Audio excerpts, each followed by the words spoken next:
আপনি আমাদের এই অনুষ্ঠানকে মেহরবানি করে কবুল ও মঞ্জুর করে নিন।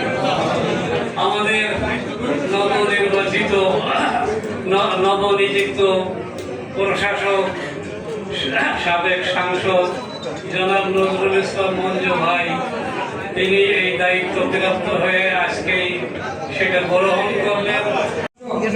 খুলনা সিটি কর্পোরেশনে জনাব নজরুল ইসলাম মঞ্জুর কাছে দায়িত্ব হস্তান্তর করছে। আমরা যেমন ইতিহাসের সাক্ষী থাকলাম, আমরা ইনশাআল্লাহ নগরপিতা হিসাবে এই নগরবাসী দিক নির্দেশনা সহ বাংলাদেশ সরকারের সদ্য গঠিত সরকার প্রধান জনাব তারেক রহমান মাননীয় প্রধানমন্ত্রীর দিক নির্দেশনায় তিনি এই নগরী সেবার কার্যক্রম, উন্নয়নের কার্যক্রম তিনি এগিয়ে নিয়ে যাবেন।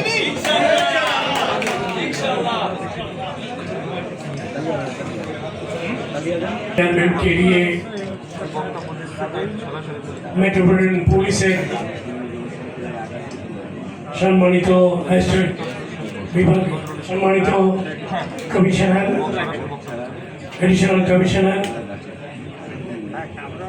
সম্মানিত এসপি, সম্মানিত আমাদের বিভিন্ন খুলনা মেট্রোপলিটন পুলিশের ডেপুটি কমিশনার, ডিসি ট্রাফিক,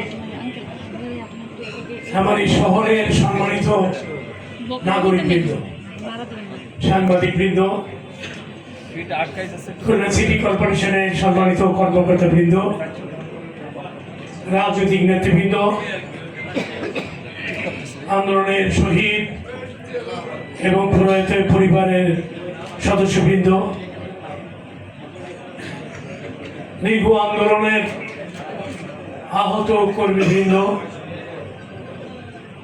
এবং বৈষম্য বিরোধী আন্দোলন এবং জুলাই যোদ্ধার সৈনিকেরা, মহৎ অনুষ্ঠানে আমি প্রথমেই স্মরণ করছি শহীদ প্রেসিডেন্ট জিয়াউর রহমানকে, যিনি আধুনিক বাংলাদেশের উপকারের দায়িত্ব পালন করেছেন।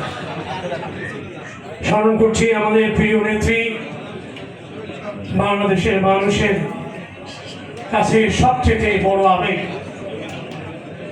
তিনবারের সাবেক প্রধানমন্ত্রী, আমাদের প্রিয় নেত্রী, যিনি আমাদের রাজনৈতিক কর্মী হিসাবে গড়ে তুলেছেন,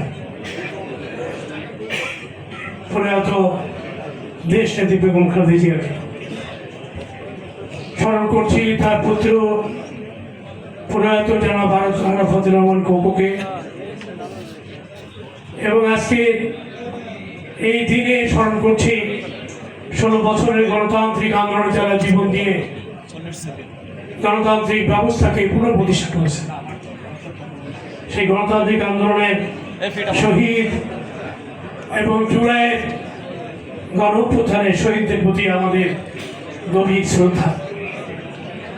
গণপ্রজাতন্ত্রী বাংলাদেশ সরকারের মাননীয় প্রধানমন্ত্রী জনাব তারেক রহমান দেশের 6টি সিটি কর্পোরেশনের প্রশাসক নিয়োগদান করেছেন। আমাকে খুলনা সিটি কর্পোরেশনের প্রশাসক হিসাবে নিয়োগদান করেছেন। আমি মহান রব্বুল আলামিনের প্রতি আমাদের কৃতজ্ঞতা এবং তার প্রতি কৃপা এবং আমাদের মাননীয় প্রধানমন্ত্রীকে ধন্যবাদ জানাই আজকের দিনে। এর মধ্যে দিয়ে খুলনা মানুষের প্রত্যাশা পূরণ, একটি স্বচ্ছ জবাবদিহিতামূলক 100 বছরের ঐতিহ্যবাহী সিটি কর্পোরেশনকে শতভাগ সততা এবং নিষ্ঠার সাথে পরিচালনা করা এটি আমার মূল দায়িত্ব। খুলনা সিটি কর্পোরেশনের এলাকার সকল নাগরিকদের সম্মান মর্যাদা প্রদান এবং তাদের সমস্যা সমাধানে সবসময় কাজ করার, নিরলসভাবে কাজ করার এবং বাধাহীনভাবে এই সিটি কর্পোরেশনের সকল মানুষকে সেবা দেওয়া, সার্বক্ষণিক সেবা দেওয়াই থাকবে আমার নেতৃত্বে সিটি কর্পোরেশনের সকল কর্মকর্তা কর্মচারীর দায়িত্ব। এটি পরিচ্ছন্ন সবুজ শহর পরিকল্পিত পয়নিষ্কাশন ব্যবস্থা চাঁদাহীন, মাদকহীন, মশকহীন, নিরাপদ খুলনা গড়াই থাকবে আমাদের লক্ষ্য, যেটি মাননীয় প্রধানমন্ত্রী আমাদের নিয়োগকালে উনি বলেছেন। আমরা তার এই নির্দেশনা অনুযায়ী খুলনা মানুষের প্রত্যাশা পূরণের জন্য আমরা কাজ করব ইনশাআল্লাহ।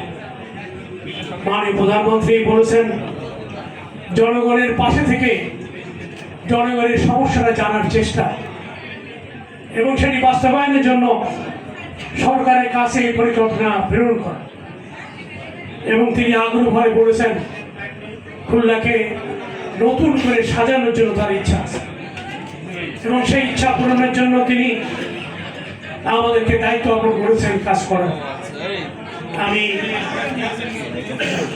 এই আমার সমকালীন সময়ে দায়িত্ব পালনের সময় আমি জনগণের সহযোগিতা চাই, আপনাদের সহযোগিতা চাই এবং আমি মনে করি যে একটি আধুনিক খুলনা গঠন, নিরাপদ এবং পরিচ্ছন্ন শহর করতে সিটি কর্পোরেশনের সামর্থ্য অনুযায়ী তারা চেষ্টা করবে। সেই সাথে জনগণ যুক্ত হলে এই কাজটি সঠিকভাবে প্রতিপাদিত হবে। আমি সকাল থেকে রাত অবধি আমি কাজ করতে চাই এবং আপনাদের কল্যাণে আমি আপনাদেরকে আশ্বস্ত করতে চাই কারোর প্রতি বিরাগ ভাজন কিংবা প্রতিহিংসা আমার মনে কখনোই কাজ করবে না ইনশাআল্লাহ। এবং সকলেই আমার কাছ থেকে নাগরিক সেবা পাবেন এবং সকল রকমের সুবিধা পাবেন। বিকরণের বিশেষ করে সাংবাদিক ভাইরা আছেন, গত এক সপ্তাহে তারা খুলনা সিটি কর্পোরেশনের নানা বিষয়ে তারা পত্রিকায় সংবাদ তুলে ধরেছে, আমি সেগুলি রেকর্ড করেছি। আমি প্রত্যেকটি বিষয়ই আমাদের সিটি কর্পোরেশনের সকলকে নিয়ে সেই বিষয়গুলি নির্দেশ করার চেষ্টা